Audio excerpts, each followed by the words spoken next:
ఏమన్నంటే అక్కడ వారు ఇక్కడికి రావడానికి లేదు, ఇక్కడ వారు అక్కడికి పటానికి లేదని చెప్పి సెలవిస్తుంది. ఈ లోకంలో భూమి మీద ధనం ఉందని చెప్పి, మరి బలం ఉందని చెప్పి మన ఇష్టానుసారంగా జీవించినట్లయితే ఈ లోకం నీకు శాశ్వతం కాదు, ఇది అశాశ్వతము. శాశ్వతము నిరంతరము నిలిసే రాజ్యం కొరకు మనం మరి ప్రయాసపడాలి. ఈ లోకంలో మనం విడిచిన తర్వాత నీ ధనమని అంటరాదు, నీ ఆస్తుని అంటరావు, నీ బిల్డింగులు నీ ఇవన్నీ కూడా మరి మన అంట రావు పిల్లారా. ఇవన్నీ కూడా ఇక్కడే వదిలిపెట్టి వెళ్ళిపోవాలి. కాబట్టి ఆ తాళం ఏం చేస్తుందంట? పాపము చేసిన వాడిని పట్టుకుంటుంది పిల్లారా. ఆ తాళం పాపం చేసిన వాడిని పట్టుకునేదిగా ఉంటుంది పిల్లారా. ఆ కన్నిజాల్లో వేదన పడుతున్నాడు, తర్వాత కేకలు వేస్తూ ఉన్నాడు పిల్లారా. ధనం ధనం ధనమని ధనములో పడిపోకుమా, వంట సూది బెచ్చములో దూరట సులభం. ధనం ధనం ధనమని ధనములో పడిపోకుమా, వంట సూది బెచ్చములో దూరట సులభం. ధనవంతుడు పరలోక రాజ్యములో, ధనవంతుడు పరలోక రాజ్యములో ప్రవేశించుట ఎంత దుర్లభం, ప్రవేశించుట ఎంత దుర్లభం. ఓ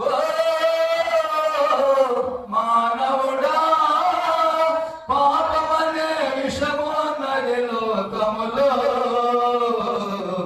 యేసు మాట వినరాము మానవుడా, యేసు మాట వినరాము మానవుడా.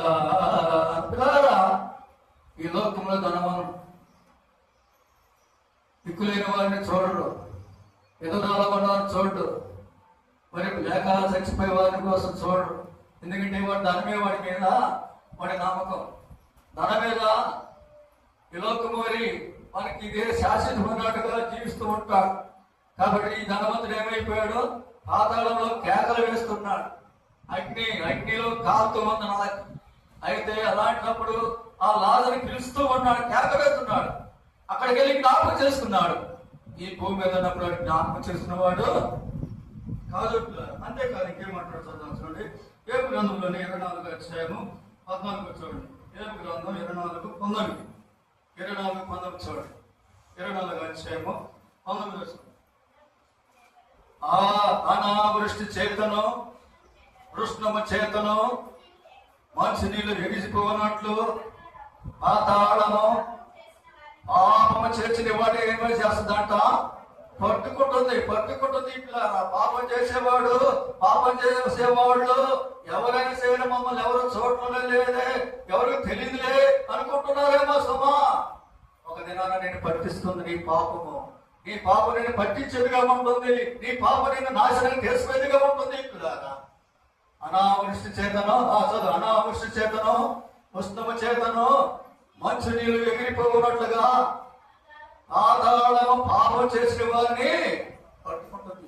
అనావృష్టి చెయ్యి కాలు చచ్చిపడినప్పుడు కాదు దేవుని సన్నిధికి వచ్చేది, రోగం వచ్చినప్పుడు కాదు దేవుని సన్నిధికి వచ్చేది. నువ్వు దేవుని సన్నిధికి ఎప్పుడు రావాలి? నీకు ఆయుష్ ఉన్నప్పుడే, నీకు ఆరోగ్యం ఉన్నప్పుడే నువ్వు దేవుని సన్నిధికి రావాలి. అందుకే ఏమంటాడు? అనావృష్టి చేతను ఉష్ణమ చేతను మంచి నీళ్లు ఎగిరిపోయినట్లుగా పాతాళము పాపం చేసిన వారిని పట్టుకుంటుంది. ఒకడంట మంచి బాగుపడుతూ ఉన్నాడు. ఎలవలే పారుతున్నప్పుడు ఈతగాళ్ళు ఏం చేశారంటే సమలో మరి ఆ వాగులో కూడా కొన్ని వస్తువులు కొట్టుకుని వస్తూ ఉన్నాయంట. ఒక కంపెనీ ఏం చేసిందంటే కొట్టుకుని వస్తూ ఉంది. ఈతగాళ్ళు ఏం చేశారంటే వచ్చినట్టుగా మరి ఈత కొట్టుకుంటూ వెళ్ళి వాటి తీసుకొచ్చుకుని ఒడ్డుకి చేర్చుకుంటున్నారు. అయితే ఒకడు ఏం చేశాడు? మంచి కమ్మడి వస్తుంది, పొలాల దగ్గర ఉంటుంది కదా కమ్మడి, అలాంటివి కొట్టుకుని వస్తున్నప్పుడు అది చూసి ఏదో వస్తుంది మంచిదిగా అని చెప్పి వాడు దూకాడు. దూకి దాన్ని పట్టుకోవడానికి ప్రయత్నం చేసి పట్టుకున్నాడు కూడా. అయితే శివరాత్రి వాడికి ఏం జరిగిందంటే అది ఎలుగుబంటి వాడు గట్టిగా వాటేస్తుంది. పైన వాడు కేకేస్తున్నాడు ఏమని, ఒరే అది ఎలుగుబంటి రా, నువ్వు విడిచిపెట్టి రారా అంటున్నాడు అంట. అర్థమవుతామా? అది ఎలుగుబంటి వదిలిపెట్టి రారా అంటుందంట. ఒరే నేను ఎప్పుడో వదిలిపెట్టాను రా, కానీ అది నన్ను వదిలిపెట్టలేదు నాయన. నేను ఎప్పుడో వదిలా, కానీ అది వదిలిపెట్టలేదు. లోకముల పిల్లల పాపం అనేది వదలదమా? పాపం అనేది పట్టించేదిగా ఉంటుంది. పాతాళంలో ఏం చేస్తుంది? పాపము నిన్ను పడవేస్తుంది. పాతాళంలో కేకలు వేయాల్సి వస్తుంది. నేను ఎప్పుడో వదిలిపెట్టాను ఆయన, కానీ అది వదిలిపెట్టారు. అటువంటి వారు పట్టుకుని చచ్చిపోయారు. కాబట్టి పిల్లరా, పాపం వల్ల జీతము. లోకములో భూమి మీద మానవుడు పాపాన్ని ప్రేమిస్తూ ఉన్నాడు, పాపానికి బానిసైపోయాడు. మరి జగత్తానికి బానిసైపోయాడు. చూడడానికి చెడు అలవాటుకి మానవుడు మరి నేర్చుకొని తన ఇష్టానుసారంగా ప్రవర్తిస్తూ ఉన్నాడు. లోకములో విడిచినప్పుడు, లోకాన్ని విడిచినప్పుడు ఎక్కడికి వెళ్ళాలని సంగతి బట్టి మర్చిపోతున్నాడు మానవుడు. ఏదో సత్యం దగ్గర బిగ్గిలో అనుకుంటున్నాడు. కానీ ఆ తాళము పాపం చేసిన వాడిని ఏం చేస్తుంది? పట్టుకుంటుంది. వదినా పట్టుకున్నది పిల్లారా. ఆ ధనవంతుడికి మరి సమృద్ధి ఉన్నది, అన్ని ఉన్నాయి, కలిగి ఉన్నాయి, మంచిగా ఉన్నాడు. కానీ చనిపోయిన తర్వాత పాతాళానికి వెళ్ళి అక్కడ కేకలు వేస్తున్నాడు. ఈ లోకంలో భూమి మీద నువ్వు ఉన్నప్పుడే, నువ్వున్న స్థలంలోనే ఇచ్చేవాడు ఎవరా, నా పాపాలు మరి యుక్తి కలిగేసేవాడు ఎవరా అని చెప్పి నువ్వు తెలుసుకోవాలి. పాపాలు పోవాలని చెప్పి లోకంలో మానవుడు ఎన్నెన్నో ప్రయత్నాలు చేస్తూ ఉన్నాడు. పుణ్యం రావాలని చెప్పి ఎన్నెన్నో ప్రయత్నాలు చేస్తున్నాడు. జపతపాలు చేస్తున్నాడు, దాన ధర్మాలు చేస్తున్నాడు, తీర్థయాత్రలు చేస్తున్నాడు. దేనికి? పాపం పోవాలి, పుణ్యం రావాలని చెప్పి.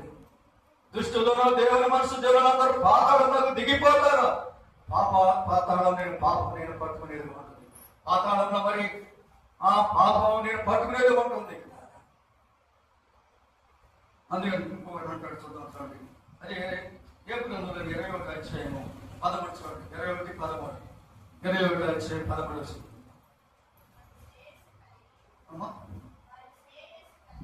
వారు శ్రేయస్సు కలిగి ఒక్క క్షణంలో అయిపోతారంట. పాతాళం దిగిపోతారు. ఎవరు? దేవుని ఎరగలవారు, దుష్టులను, దేవుని మనసు జరుగుతారు. వారు బహు శ్రేయస్సు కలిగి ఉంటారంట. ధనవంతుడు వారికి పని ఏముంది?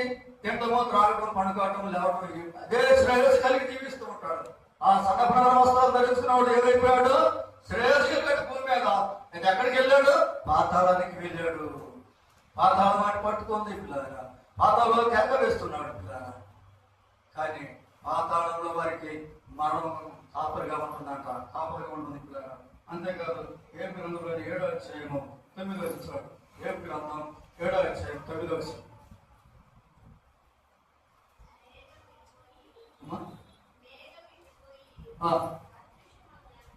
మేఘం విడిపోయి అదృశ్యమగినట్లు పాతాళముకు దిగిపోయిన వాడు మరి ఎప్పుడునో రాడు. చూసారు? మేఘం విడిపోయినట్లుగా పాతాళానికి వెళ్ళిన వాడు మళ్ళీ ఇంకెప్పటికైనా వస్తాడా? రాడు. పాతాళంలో కేకలు వేస్తూ ఉంటాడు. అక్కడ అగ్నియాలతో పురుగు చావుదు. పాతాళ కొండ మామ పర్యకర గండ బాబరి, పాతాళ గండ మామ పర్యకర గండము. పాపాలెన్నో చేసిన వారు పోతారండి, పాపాలెన్నో చేసిన వారు పోతారండి. అగ్ని కొండలు నా వారు అల్లాడే పోతారు, అగ్ని కొండలు నా వారు అల్లాడే పోతారు. పాతాళ కొండ మామ భయంకర గండ బాగరి, పాతాళ గండ మామ భయంకర గండము. సారై గండాయి కడుపు నిండా తాగేవారు, కళ్ళు సారై గండాయి కడుపు నిండా తాగేవారు. అగ్ని కొండములో నా వారు అల్లాడే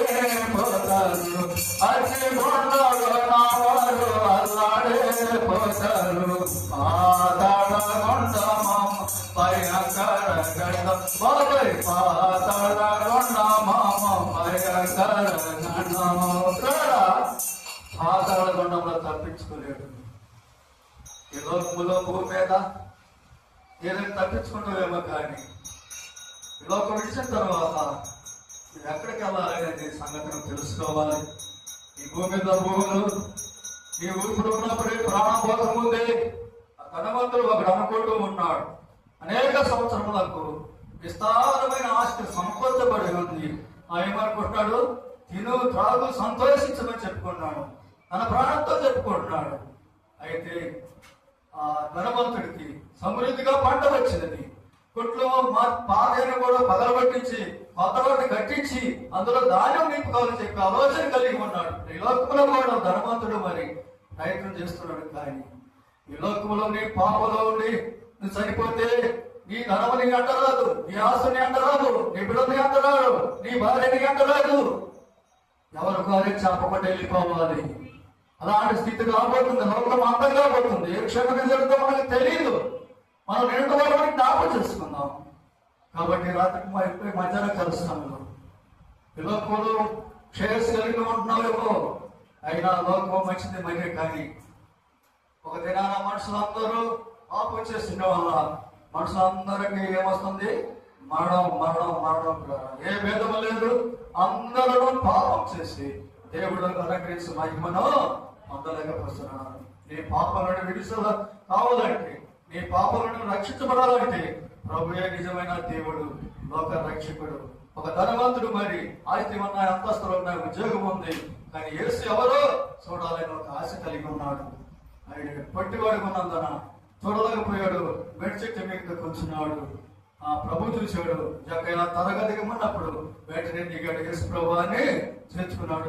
అలాగే వాక్యం ఉన్నట్టు వారు, దూరం సమీపంలో ఉన్నవారు ప్రభు యేసుక్రీస్తు వారిని అంగీకరించినట్లయితే, నీ హృదయం దేవుని సమర్పించినట్లయితే ఆయన నీ హృదయంలో ఉంటాడు, నీతో ఉంటాడు, నీ ఇంట్లో ఉంటాడు. కాబట్టి సమయం నీది కాదు. రేపు సంవత్సరం నీకు తెలియదు. నీ జీవం ఏ పాడిది అంతలో కనబడి ఆరిపోయి నీటి పడిపోయి మానవులను అందరూ కూడా ప్రేమిస్తున్నాడండి. ఆయన కృపని గుర్తెరిగి ఈ లోకంలో ముందుకు సాగాలని ప్రభు పేట మనం చేస్తూ ముగిస్తున్నాం. దేవుడి కొద్ది మాటలు మా ఇంట్లో దీవించినగా ప్రార్థన చేస్తున్నాం. మమ్మల్నిగా ప్రేమించిన ప్రేమల తండ్రి, కృపల దేవ, మా ప్రభు, మా నాయనానికి మా స్తోత్రాలు. మా ప్రభా ఆరాధన యొక్క కార్యక్రమంలో వాక్య కుటుంబంలో ప్రభావ క్రమంగా మరింతగా జరిగించిన దాన్ని బట్టి దేవానికి మా స్తోత్రాలు చెల్లించుకున్నాం. ప్రభా తెలుగునైనా చూడినందుకు నా ప్రభావ వీడియోస్కొని కూడా ప్రార్థిస్తున్నాం. నారాయణ దేవుని సేవలు కూడా ప్రార్థిస్తున్నాం. స్వరక్తమించి సంపాదన సంఘం బట్టి ప్రార్థిస్తున్నాం. దేవా చిన్నమంద భయపడకము. ఇలాగ నా నామం ఎక్కడైతే ఇద్దరు ముగ్గురు ఉంటారో వారి మధ్య ఉంటారని చెప్పిన విధంగా ఈ సంఘం జ్ఞాపకం చేసుకుని చేరవచ్చిన ప్రతి బిడ్డను కూడా రేపు జ్ఞాపకం చేసుకుని దేవా అని స్వభావాన్ని బట్టి ఐదవని బట్టి ప్రార్థిస్తున్నాను. దేవా వారి శరీరంలోని ప్రతి బలహీనతను నా తండ్రి ఈ దైగల హస్తాలు తాకి నాయన నీ బిడ్డలను బలపరచడం, కుటుంబాన్ని దీవెనసంటే ఆశ్రయించుకున్న ప్రభా. సంఘానికి ఎవరైనా అలాంటి వారు ఉంటే నాయన, అలాంటి వారిని నాయన నీ సన్నిధులుగా నాయన బిడ్డలను బలపరచండి. అలాగే నా ప్రభు నీ సన్నిధులు తిరిగి నాయన వారి గృహాలు తెలుసుండగా మారిపోయి ఎలాంటి తొందరలు విడుదలకు రావకుండా మరి ఎలాంటి దేవతలు ఉన్నాయి, ఎలాంటి తొందరలు విడుదల కాకుండా క్షేమం దయచేసి ఈ భూమి మీద వారు చేస్తున్న పనుల్లో, రాకపోకలు, ప్రయాణాల నడకలో ప్రతి విషయం కావాలి దయచేయమని ఏ నివసించి గృహంచుడు నీ బంధాలను పెంచివేయని మా కుటుంబాన్ని బిడ్డల్ని అందరినీ కూడా దీవించి ఆశ్రయించమని కొద్ది మనల్ని సన్నిధించుకోమని మా రక్షకుడు ప్రియకుమారుడు క్రీస్తు పరిశుద్ధ నామమున స్తుతించి ప్రార్థించి వేడుకుంటున్నాం తండ్రి. ఆమేన్. ఆమేన్.